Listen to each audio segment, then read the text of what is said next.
ব্রহ্মবৈবর্ত পুরাণ ব্রহ্মখণ্ডের পঞ্চদশ অধ্যায়। নারায়ণ ঋষি বললেন, রাজা ধর্মধ্বজের সাধ্বী নামে যে পত্নী ছিলেন, তিনি গন্ধমাদন পর্বতে পুষ্প চন্দনযুক্ত রতি করি সুখ সজ্জা রচনা করে তাতে রাজার সঙ্গে নিয়ত সুরত ক্রিয়ায় কাল যাপন করতে লাগলেন। তার সর্বাঙ্গে চন্দন সিক্ত এবং পুষ্প চন্দন বায়ু দ্বারা সুগন্ধযুক্ত। শ্রীরত্ন স্বরূপা সাধ্বীর অঙ্গ অতি মনোহর ও রত্নভূষণে ভূষিতা ছিল।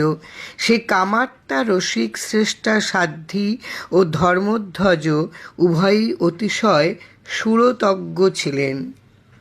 অবিরাম চলতে লাগল তাদের সুরত ক্রিয়া। এইভাবে দিব্য শতবৎসর অতীত হলেও তারা তা জানতে পারলেন না।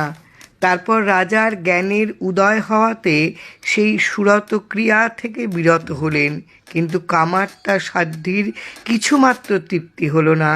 এমন সময় গর্ভবতী হলেন সাধ্বী এবং দৈব শতবৎসরকাল গর্ভধারণ করলেন।